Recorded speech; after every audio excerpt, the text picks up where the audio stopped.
అబ్బా ఈ షింటుగాని హోంవర్క్ చేపియాలంటే మస్తు యాస్టకొస్తుంది. ఏవేవో లెక్కలున్నాయి, నాకేం అర్థమైతలేవాయే. చిన్నప్పుడు మా నాయన ఇంగ్లీష్ మీడియం చదివిచ్చినా బాగుండు. నా కొడుకు అన్ని ఇంగ్లీష్లో అడుగుతుంటే నెత్తి గొక్కునుడైతుంది. హలో, అరే గదేదో ఎన్సైక్లోపీడియా అంట, ఏంటిదిరా అది? గిట్లుంటది అమ్మ నాయనల పరిస్థితి.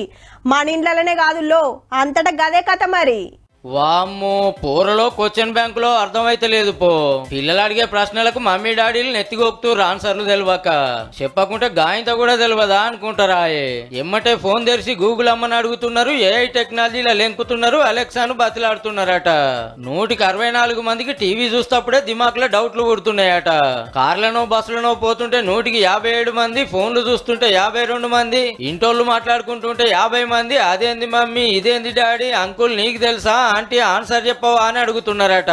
చదువుకుంటప్పుడు 156 మందికి డౌట్లు వస్తున్నాయట.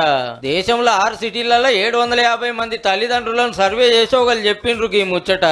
అయితే 154 మంది అమ్మ నాయనలు పిల్లలకు ఆన్సర్ చెప్పలేకపోతుంటే 52 మంది ఆన్లైన్ లో దేవులాడుతున్నారట. అగో గంతగానం ఏం అడుగుతున్నారంటారా?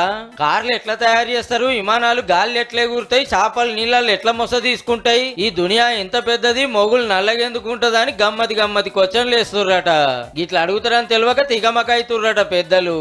ఇవేనా, కోడి గుడ్డే ఎందుకు పెడతది, పొద్దుగాల బర్రెపాలే ఎందుకు తాగాలి, నాన్న జుట్టు నల్లగుంది నీ జుట్టు ఎందుకు తెల్లగుంది, తాతకు మీసాలున్నాయి నీకెందుకు లేవు, మమ్మీని నువ్వు పేరు పెట్టి పిలుస్తావు నేను పిలిస్తే తప్పేంది, తాత గోసి కట్టుకుంటే నువ్వు పాయింట్ ఎందుకు వేసుకున్నావు, వాళ్ళు కార్లో తిరుగుతారు మనం బైక్ మీద ఎందుకు పోవాలి, ఓ ఇట్లా సవాలచ్చ క్వశ్చన్లు వేస్తుంటే మనం నవ్వుకుంటాం.